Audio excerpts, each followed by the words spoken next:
Hi, this is Randy Finney with Right Side of the Chart, and today is Monday, July 29th, 2019. It's about 10 o'clock Eastern Time as I'm starting this video. I've struggled all morning really with what to post as, something maybe in the lines with the charts I'm watching this week. However, there's not a lot of new things that I've come across, and so I'm still keeping an eye on the same things I've covered recently. So what I wanted to do in this video is just a quick update on the broad markets, and keep in mind that again, we're seeing a little movement this morning, but it doesn't mean a whole lot. You have the FOMC meeting announcement today, so really up until about 2 o'clock Wednesday, I wouldn't expect the markets to do a whole lot of anything. There must be a catalyst there's a decent sell-off since the market opened today. We'll look at that, and that's again a reason why I always say don't read too much into what happens in the futures overnight or a stock when they report earnings. As I always say, you want to wait till the starters step onto the playing field at 9:30 a.m.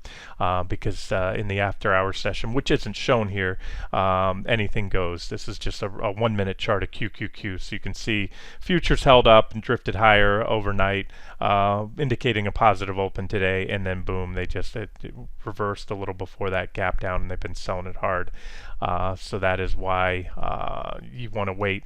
And this holds true also when a stock reports earnings. You'll see the same thing. It could be up or down in the after-hour session after they report, or the pre-market session in the morning, and only to see that those gains or losses reverse. So I always say keep things light when trading in the after-hour session.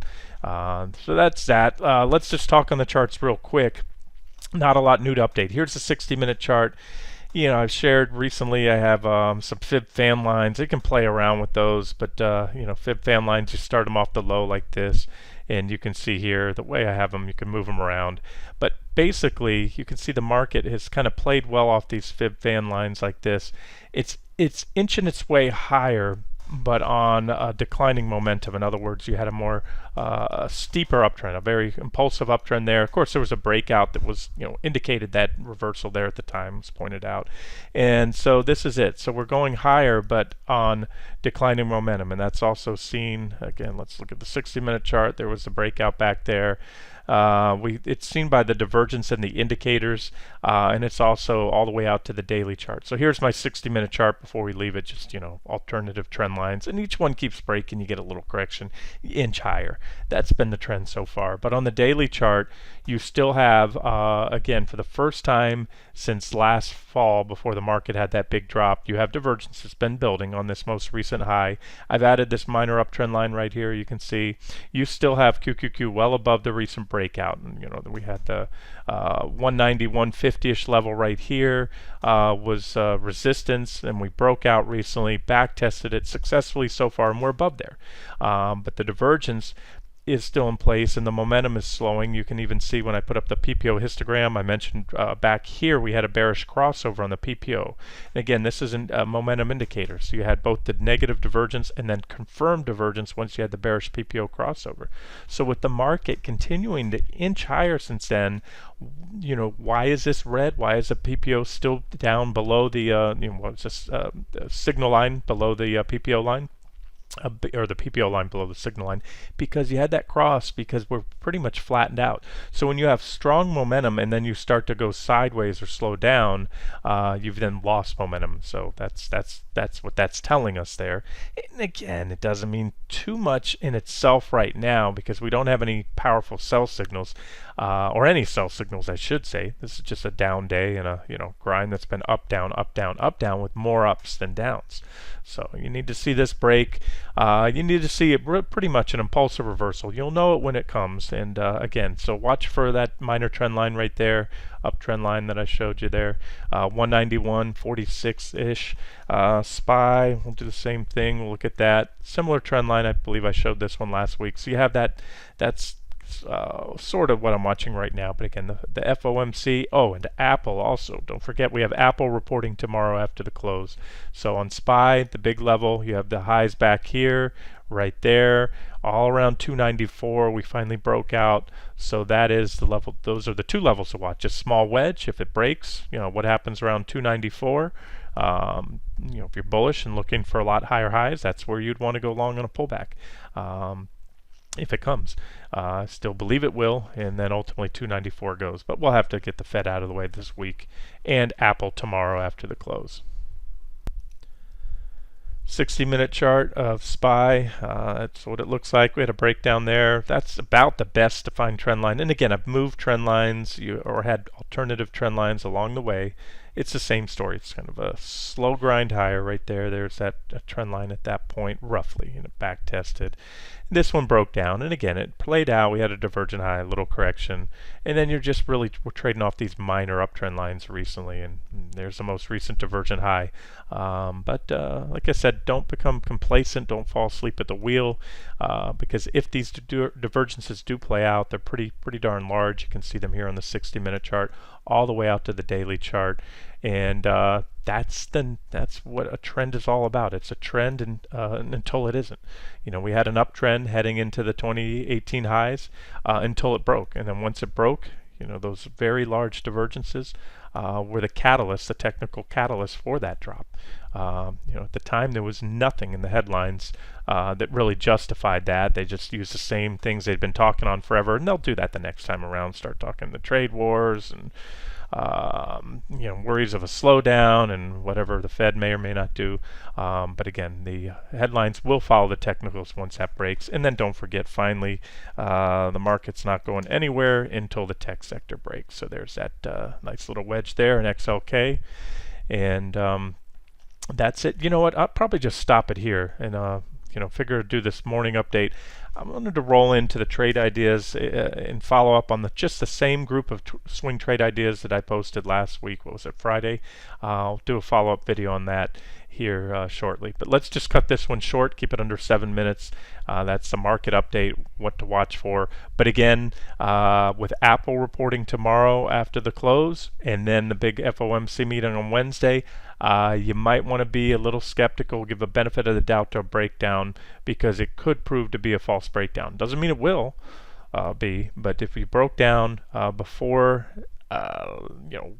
Wednesday afternoon, you risk something like this happening if the market loves what the Fed has to hear. To me, this is pretty solidly priced in the charts. Look, I'm not an unwielding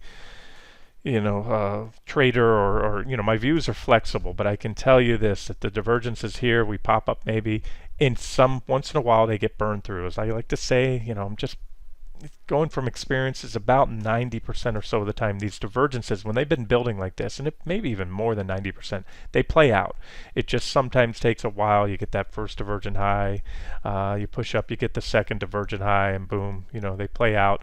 Those were all tradable corrections right there. And then this was a big one, and again, it was foreshadowed by these divergences. You had that point right there where we had a divergent high, and it was pointed out, but it didn't play out for the correction yet. We just had a minor pullback, and then the big one came. So that's what I see here. And again, I'd put the odds very good that it is going to play out for something along these lines.